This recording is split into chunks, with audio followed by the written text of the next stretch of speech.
Film शुरू होती है फिलीपीन से। हम देखते हैं कि पूरे शहर में ज़ॉम्बी वायरस फैला हुआ है।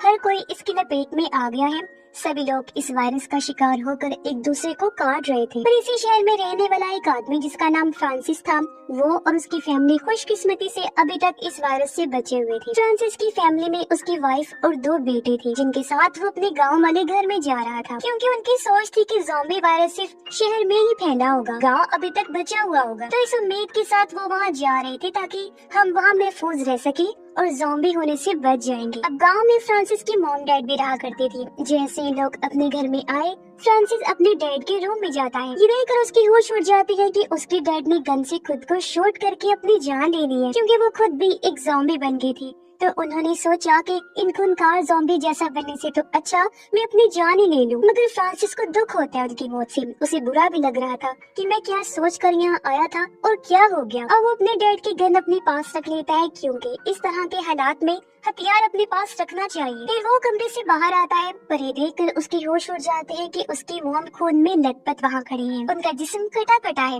क्योंकि वो भी ज़ॉम्बी बन गई हैं, जो रेंगते हुए फ्रांसिस की तरफ ही बढ़ रही होती हैं ताकि उसे भी काट कर ज़ॉम्बी बना सके। उन्हें देखकर भी फ्रांसिस को बुरा लगा और वो ऐसा करना तो नहीं चाहता था, लेकिन ये करना उसकी मजबूरी थी। वो गन निकालता है और दिल पर पत्थर रख के अपनी माँ को शूट करके मार डालता है, जिसके बाद वो अपने मॉम डैड की लाशों को गाड़ देता है ताकि उनकी आत्मा को सुकून मिल सके। फिर वो अपनी फैमिली को समझाता है कि देखो, हमें यही रहना होगा, क्योंकि बाहर बहुत खतरा है। हमें यहाँ कोई मसला भी नहीं होगा, क्योंकि यहाँ खेत है तो खाने के लिए अनाज मिल जाएगा, पंप भी लगा हुआ है जिसे पानी मिल जाएगा पीने के लिए, तो कोई मसला ही नहीं होगा, जिसके लिए वो लोग भी मान जाते हैं। यहाँ हम नोटिस कर पाते हैं कि फ्रांसिस और उसकी वाइफ आइरिस एक दूसरे से नाराज हैं। ऐसा लग रहा है जैसे उनका कोई झगड़ा हुआ हो और वो बात भी नहीं कर रहे थे, ना खुश हैं। अब वो लोग स्टोर रूम में जाने का फैसला करते हैं ताकि वहाँ से जरूरत का सामान ले सके। पर वहाँ आकर वो देखते हैं कि यहाँ तो केयर टेकर की लाश लटकी हुई है। दरअसल उसने खुद को ज़ॉम्बी से बचाने के लिए फांसी पर लटका दिया। और वहाँ कुछ मुर्गियाँ भी थी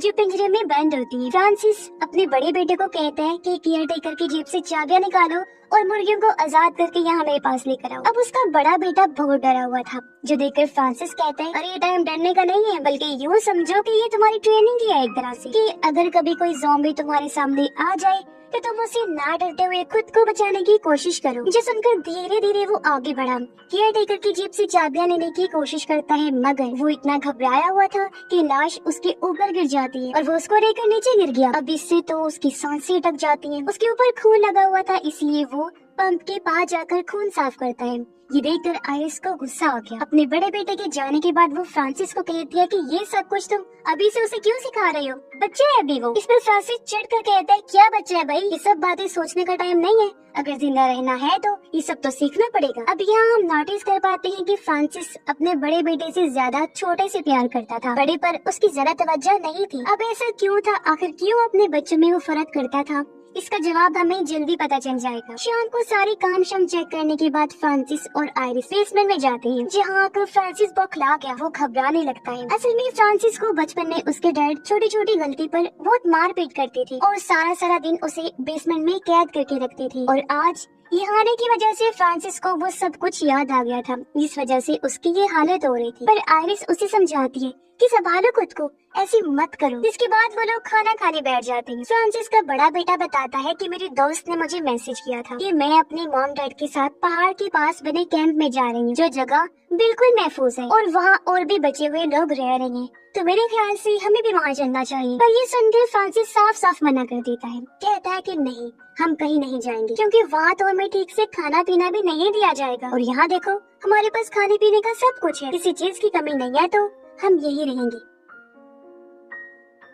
बस। अब उसकी ये बात आरिस को पसंद नहीं आती, क्योंकि वो खुद भी यहाँ रहना नहीं चाहती थी। खैर रात को जब फ्रांसिस सो रहा था तो उसे अपने डैड के डरावने सपने आने लगते हैं, जिसमें वो बुरी तरह फ्रांसिस को मार रही थी। ये देखकर उसकी आँख खुल जाती है। तो अब इस चीज से घबराकर वो फैसला कर लेता है कि यहाँ से हम चले ही जाते हैं। इस बारे में वो अपनी वाइफ को कहता है कि ठीक है चलते हैं, हम उसी कैंप में रह लेंगे, क्योंकि यहाँ बचपन के डरावने सपने मुझे टिकने नहीं देंगे। इसलिए अगले ही दिन ये लोग वैन के जरिए उस कैंप के लिए निकल जाते हैं। पर कुछ दूर आने पर इन्होंने देखा कि सामने तो बैरिकेड लगा हुआ है और साइड में बहुत सारी खराब गाड़ियाँ खड़ी हुई है।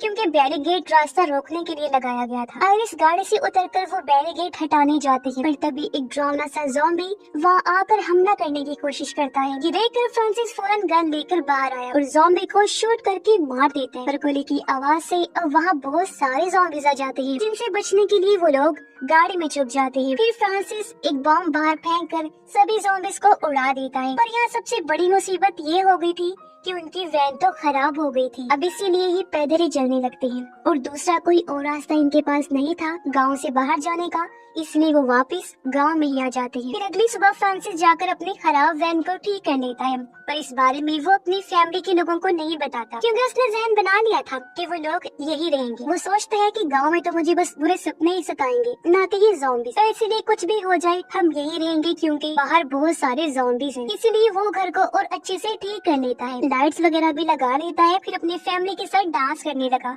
ताकि वो लोग भी इंजॉय कर सके। इसके बाद फ्रांसिस के दोनों बेटे पुरानी तस्वीरें देखने लगते हैं, जिनमें फ्रांसिस के भाई की भी तस्वीर थी। अब यहाँ छोटा बेटा अपने भाई को कहता है, भाई आपने एक बात नोटिस की है, आप पापा के भाई जैसे दिखते हो, बिल्कुल न कि पापा जैसे। जो सुनकर तो बड़े भाई की होश उड़ जाती है, क्योंकि अब जाकर वो सारी बात समझता है कि अच्छा तो ये बात है कि पापा मुझसे इतना नाराज क्यों रहते हैं, क्योंकि उसे भी पता चल चुका था कि मैं उनका बेटा नहीं हूँ, बल्कि उनके भाई का बेटा हूँ। असल में फ्रांसिस के भाई के साथ आयरिस का ताल्लुक बन गया था, जिस वजह से ये बड़ा बेटा पैदा हुआ। और उसके बाद भी फ्रांसिस ने आयरिस को माफ कर दिया और उसने ही फिर दोनों बच्चों को संभाला। पर क्योंकि वो उसका असली बेटा नहीं था, इसलिए फ्रांसिस उस पर गुस्सा निकालता रहता था। लेकिन हाँ, वैसे उसका कोई गलत मकसद नहीं था, जैसे उसे तकलीफ पहुंचाना वगैरह, बल्कि वो तो अक्सर खुद को समझाया करता कि मैं क्या करता रहता हूँ, इसमें उसका तो कोई कसूर नहीं है, उसे भी बात की जरूरत है, तो मैं उसका भी अच्छे से ध्यान रखूंगा और बाप की तरह प्यार दूंगा, क्योंकि उसकी जिम्मेदारी है मुझ पर। और इस वजह से अक्सर फ्रांसिस और आयरिस का झगड़ा भी होता रहता था। अब जब फ्रांसिस बाहर जाता है तो उसे एक डॉग काट लेता है। जब आयरिस उसकी मरहम पट्टी तो कर देती है, लेकिन वो ये भी कहती है कि हमें डॉक्टर के पास चलना चाहिए, कहीं ऐसा ना हो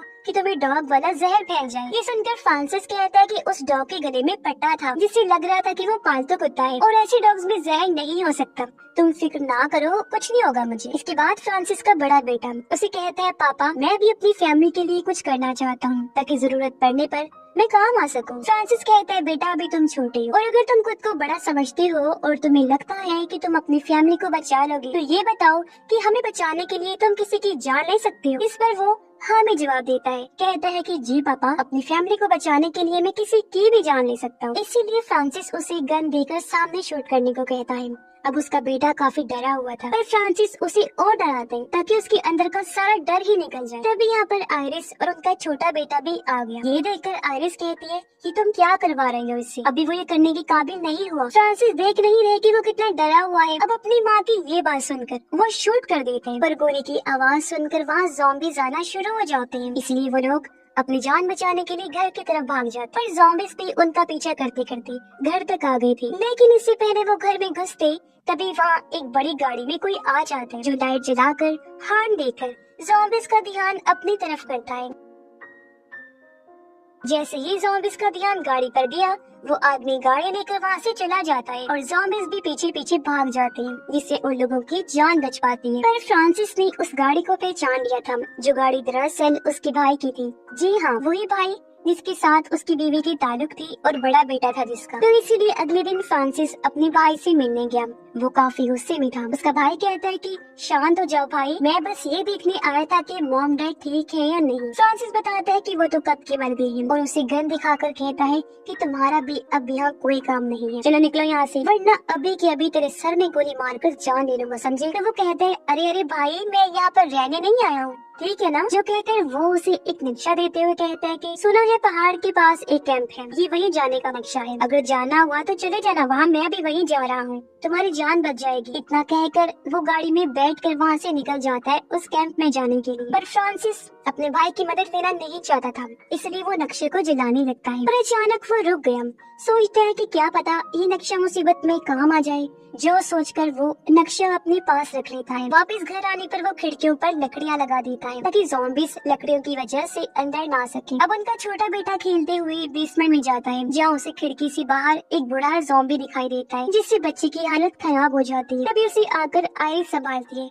और कहती है कि बेटा ये बूढ़ा और कमजोर ज़ॉम्बी है जिससे हमें डरने की कोई जरूरत नहीं है। अब उनकी ये बातें फ्रांसिस ने सुन ली थी, इसलिए वो उस ज़ॉम्बी के पास जाकर उसका सर ही जिस्म से अलग कर देता है। अब जब फ्रांसिस नहाने के लिए जाने वाला होता है तो तभी यहाँ पर उसका बड़ा बेटा आ गया जो वहाँ पर नक्शे को देख लेता है, लेकिन इससे पहले कुछ कर पाता फ्रांसिस उसे डांट कर वहाँ से भगा देते हैं। अब यहाँ फ्रांसिस की बातों से हम अंदाजा लगा लेते हैं जैसे उसका ज़हनी तवाज़ुन कुछ खराब होता जा रहा है। अब जब रात को सब खाना खा रहे थे तो बड़ा बेटा अपनी माँ को बता देता है कि डैड के पास एक नक्शा है। ये सुनकर आयरिस इस बारे में फ्रांसिस से पूछती है कि क्या ये बात सच है, तुम्हारे पास नक्शा या कोई ऐसी चीज है? जिस पर वो साफ साफ मना कर देता है कि नहीं तो मेरे पास तो ऐसी कोई चीज नहीं है, जरूर इसे कोई गलत फहमी हुई होगी। फिर वो यहाँ अपने बच्चों को भी बता देता है कि जानते हो तुम्हारी माँ यहाँ से क्यों जाना चाहती है, क्योंकि ये मेरे भाई के पास जाना चाहती है जिसके साथ इसका चक्कर था। ये तो कुछ महीने पहले तुम दोनों को छोड़ के चली जाती पर वायरस की वजह से नहीं जा पाई। ये सुनकर दोनों बच्चे बिल्कुल हैरान आयरिस से पूछते हैं मॉम क्या ये बात सच है? आयरिस कहती है कि हाँ मैं जाना चाहती थी उसके पास। इस पर फ्रांसिस वो नक्शा निकाल कर दिखाता है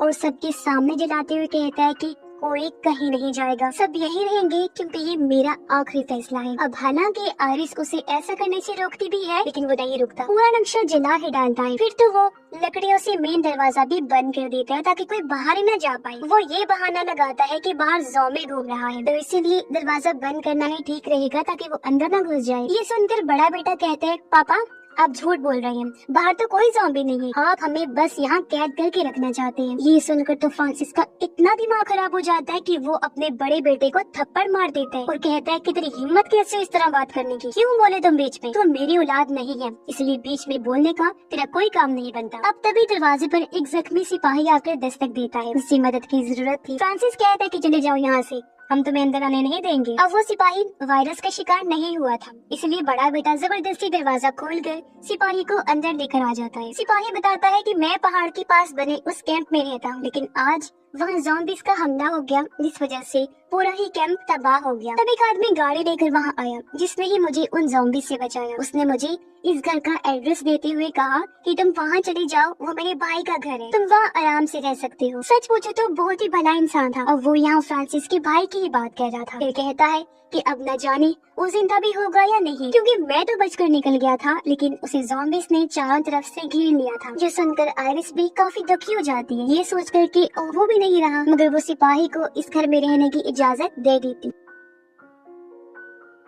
फ्रांसिस कहता है कि तुम यहाँ रह तो सकते हो लेकिन बेसमेंट में रहोगे ताकि तुम मेरी फैमिली से दूर रहो। इसके लिए वो मान भी जाते हैं। अब रात को उनका बड़ा बेटा आयरिस के पास जाता है और रोते हुए कहता है मॉम मैं जानता हूँ कि मैं फ्रांसिस का असली बेटा नहीं, इसीलिए तो वो मुझसे प्यार नहीं करते, मगर मैं तो फ्रांसिस और सबसे प्यार करता हूँ ना, अपनी फैमिली समझता हूँ। अब मुझे लगता है कि यहाँ से बाहर भी कोई ऐसी जगह जरूर हो जो महफूज है, जहाँ हम आराम से रह सकते हैं। तो प्लीज माँ मुझे बाहर जाने की इजाजत दे दीजिए ताकि मैं अपनी फैमिली को सेफ रख सकूं, कुछ कर सकूं मतलब आप लोगों के लिए। लेकिन आयरिस इसके लिए तैयार नहीं होती, पर जब वो बार बार जिद करता है तो आयरिस क्या ही कर सकती थी, वो मान गई तो वो घर से भाग जाता है। अब अगली सुबह जब फ्रांसिस घर में बड़े बेटे को नहीं पाता तो वो हर जगह उसे ढूंढने लगता है कि न जाने कहाँ गया वो। लेकिन जब वो दरवाजे को खुला हुआ पाता है तो समझ गया कि वो भाग चुका है। इससे तो फ्रांसिस का दिमाग ही खराब हो गया और अब वो गुस्से में हथौड़ा उठाता है और उस जख्मी सिपाही पर वार करके उस बेचारे की जान ले लेता है। फिर तो वो आयरिस को भी मारकर बेहोश कर देता है। जब उसकी आंख खुली तो वो खुद को बेसमेंट में पाती है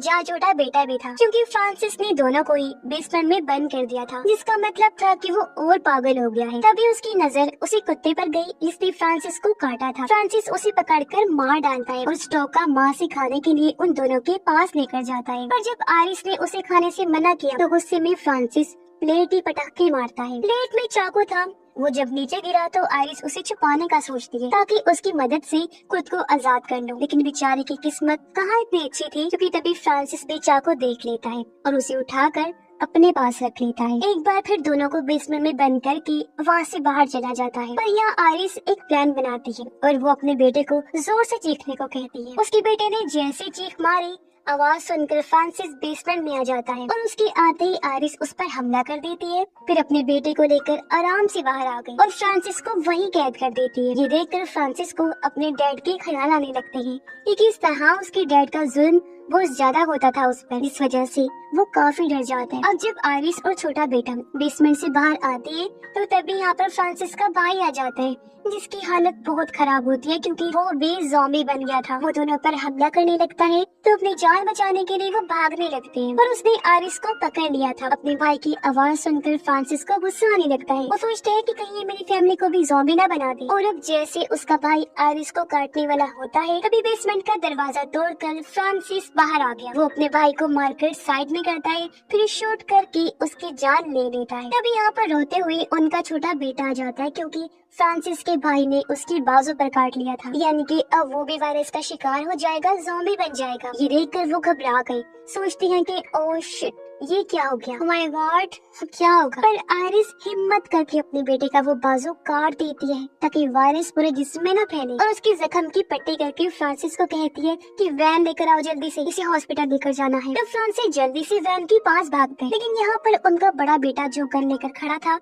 वो फ्रांसिस को देख लेता है। अब उसे खून में लथपथ देखकर बड़े बेटे को लगता है कि शायद डैड पूरी तरह पागल हो गई है और इन्होंने मॉम को भी मार डाला। इस वजह से वो फ्रांसिस पर गोली चला देता है। पर जब वो फ्रांसिस के पास आया वो उसकी गाल पर हाथ फेरते हुए कहते हैं, मेरे बच्चे, तुम्हें भी मैं अपना बेटा मानता था और अगर कभी मेरी वजह से तुम्हारा दिल दुखा हो तो प्लीज मुझे माफ कर देना। अब ये देखकर उसे समझ लग जाती है कि मैंने इन पर गोली चलाकर बहुत बड़ी गलती कर दी है। वो कहते हैं, डैड मुझे माफ कर दीजिए, ये मुझसे अनजाने में हो गया। पर फ्रांसिस कुछ नहीं बोलता क्योंकि वो मर चुका था और इस वजह से उसका बेटा टूट जाते हैं। काफी दुखी हो गया कि ये मैंने क्या कर दिया। पर बेचारे फ्रांसिस को क्या पता था कि छोटे बेटे को बचाने के लिए वैन लेने जाऊंगा ताकि उसकी जान बच जाए, पर बड़े बेटे के हाथों ही मारा जाऊंगा। पर अब बड़ा बेटा वैन लेकर घर के लिए आने लगता है, जहाँ घर पर आयरिस फ्रांसिस के आने का इंतजार कर रही थी, पर उसे क्या पता कि वो तो मर चुका है। अब ना फ्रांसिस रहा था और ना उसका भाई जो इस फैमिली की देखभाल कर सकता, इसीलिए अब सारी जिम्मेदारी अकेले आयरिस पर आ गई थी, जहाँ उस बेचारी को अब अकेले ही अपने बच्चों को पालना था, वो भी ऐसे मुश्किल टाइम पर जब हर तरफ वायरस फैला हुआ है। अब ये फैमिली बेचारी वायरस से तो बच गई थी जैसे तैसे, लेकिन इनके साथ ये इतना बुरा हो गया और इसी